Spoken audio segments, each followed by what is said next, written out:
Good morning 9th Hindi medium के student. आज हम सामाजिक विज्ञान में अर्थशास्त्र में पार्ट 2 संसाधन के रूप में लोग का आगे का भाग पढ़ेंगे। इसके पहले हम महिलाओं की समस्या के बारे में, उनके रोजगार से जुड़ी कुछ बातों को हम पढ़ चुके हैं कि किस प्रकार से महिलाएं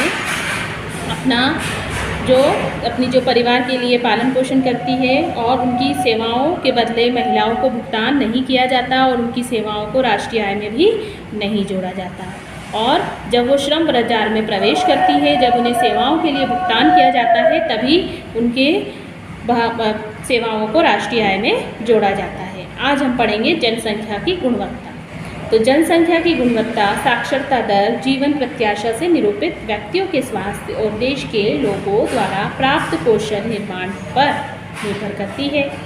जनसंख्या की गुणवत्ता अंततः देश की समृद्धि दर पर निर्धारित है। साक्षर और स्वस्थ जनसंख्या परिसंपत्तियां होती हैं। देखा जाए तो जनसंख्या की गुणवत्ता देश की समृद्धि दर को तो निर्धारित करती है, साथ ही अगर स्वस्थ और शिक्षित व्यक्ति होता है तो वो जनसंख्या परिसंपत्तियों में आती है। तो सबसे जो महत्वपूर्ण पॉइंट है पहला, वो हम क्या देखेंगे? शिक्षा।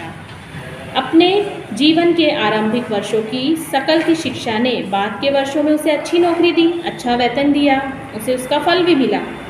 हमने क्या देखा कि सकल के विकास के लिए शिक्षा एक महत्वपूर्ण आगत थी, शुरुआत थी। उसने उसके लिए नए क्षितिज खोले, नए सफलताएं उसने प्राप्त की, उसे आशाएं दी, जीवन के मूल विकसित हुए। न केवल सकल के लिए बल्कि समाज के विकास में भी शिक्षा का बहुत बड़ा योगदान है और यह राष्ट्रीय आय और सांस्कृतिक समृद्धि में भी वृद्धि करते हैं। अब जो प्रशासन की कार्य क्षमता को सबसे ज़्यादा बढ़ावा किससे मिलता है? शिक्षा से ही। प्राथमिक शिक्षा में सार्वजनिक पहुंच, धारण, गुणवत्ता प्रदान करने का प्रावधान किया गया है और इस मामले में लड़कियों पर विशेष जोर दिया गया है। किसकी शिक्षा पर ज़्यादा जोर दिया गया है? लड़कियों की। प्रत्येक जिले में नवोदय विद्यालय जैसे प्रगति निर्धारक विद्यालयों की स्थापना की गई है। बड़ी संख्या में हाई स्कूल के विद्यार्थियों को ज्ञान और कौशल से संबंधित व्यवसाय उपलब्ध कराने के लिए व्यावसायिक शाखाएं विकसित की गई हैं। अब जो पहली पंचवर्षीय योजना थी, उसमें शिक्षा की योजना पर बहुत ज़्यादा गहराई से सोचा गया। 151 करोड़ रुपए भी इस पर 11वीं पंचवर्षीय योजना में, मतलब जो पहली पंचवर्षीय योजना थी उसमें 151 करोड़ रुपए का खर्च किया गया और बाद में बढ़कर वो कितने करोड़ हो गया? 3766.90 करोड़।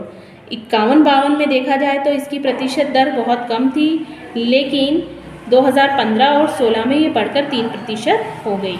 इसके बाद केंद्रीय राज्य सरकार के जो भारतीय रिजर्व बैंक के द्वारा बजटीय अनुमान लगाया गया तो ये भी घटकर 17-18 में 2.7 हो गई।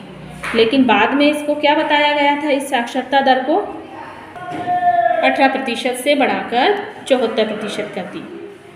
तो साक्षरता प्रत्येक नागरिक का न केवल अधिकार है बल्कि यह नागरिकों द्वारा अपने कर्तव्यों का ठीक प्रकार से पालन करने और अपने अधिकारों का ठीक प्रकार से लाभ उठाने के लिए भी अनिवार्य है। जनसंख्या के विभिन्न भागों के बीच व्यापक अंतर पाया जाता है। महिलाओं की अपेक्षा पुरुषों में साक्षरता दर कितनी है? करीब 16% से अधिक। और ग्रामीण क्षेत्रों में अपेक्षा उसमें क्या है? साक्षरता दर करीब 16% ही है। तो वर्ष 2011 में देखा गया कि केरल के कुछ जिलों में साक्षरता दर कितनी थी? 94 यानी 94%, जबकि बिहार में 62 यानी 62% ही है।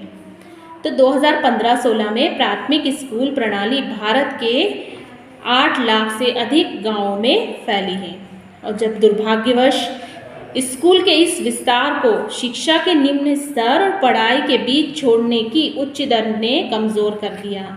अब देखा जाए तो 6 से 14 वर्ष आयु वर्ग के सभी स्कूली बच्चों को वर्ष 2010 तक प्राथमिक शिक्षा प्रदान करने की दिशा में क्या चलाया गया? भारत सरकार द्वारा सर्व शिक्षा अभियान, जो एक बहुत बड़ा महत्वपूर्ण कदम था शिक्षा के स्तर को लेकर।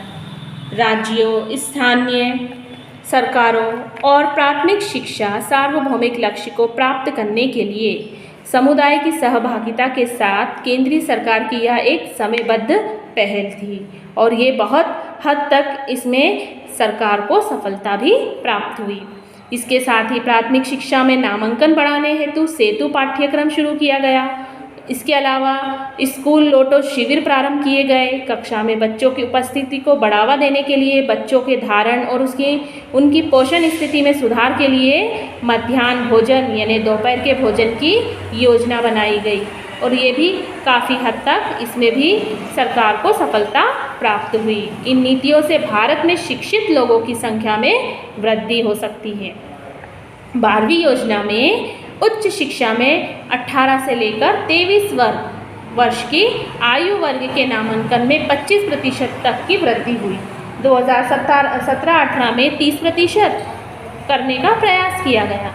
अब देखा जाए तो विश्व औसतन 26% से मिलती जुलती है।